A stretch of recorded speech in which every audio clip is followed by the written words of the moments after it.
To build your menu, go under the Appearances from the dashboard and select on Menus. Once you're in the Appearances section, this element on the right is where you will name your menu.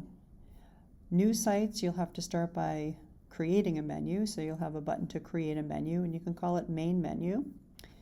You'll see that this site already has some elements on it. There's pages, there's a specific post, and there are categories. Anything that you want to add to your menu first must be published on your site, so you will not be able to see drafts in this section. This is where you're going to add your pages. So I'm going to put my About page on here and say Add to Menu. And then I'm going to drag it to the top here. This is how you move menu items around by drag and drop. And typically if you have connected content, for example, this one, NSG 103, the image of nursing post is connected to NSG 103. So in order to create the drop-down menu, I just pull it to the right a little bit, and then we'll take a look at what that looks like in a second. You can also add categories to your menu.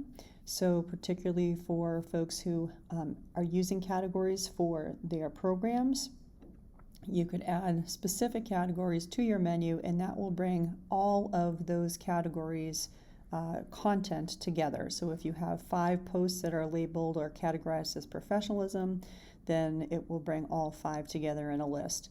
The same thing with any of your other categories.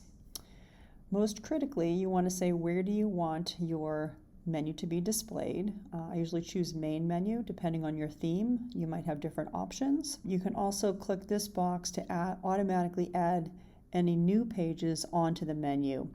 Just be thoughtful about that, because what that means is every time you put a page on, it's going to become a menu item. And then I'm going to save my menu, and I'll take a look at my site to see if it looks the way I want it to. If you create the menu and you can't see the menu, then probably you just didn't say where it should be displayed, so you want to go back to that last Appearances menus and make sure that one of those boxes is checked down the bottom. So now you'll see here's my categories.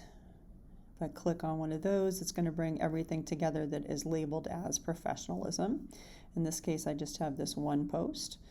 Or I can see the space where my image of nursing post is a drop down on my menu. Some themes allow you to customize right from the Customize shortcut. And so you can also access the same tools here. I would go down to Menus, and then I could create a menu. Any changes that you make here, you will want to publish before you leave this menu. This is also a place where you can change your site identity. In this case, you see my sample site is here, and then I might put a tagline below it. That's another way that I can customize. Also with the Ashe theme, a lot of the features have video guides so that you can explore and experiment with the theme. Once again, if I want to keep this, I want to publish it. In this case, it's pretty small here and gets lost in my picture, so I probably will not keep that. And if I try to leave without keeping a change that I make, you see that I got this message that says, hey, are you sure you want to leave? And I can either say cancel because I don't want to leave, I want to save first, or I can say, yeah, it's okay, I don't want to keep that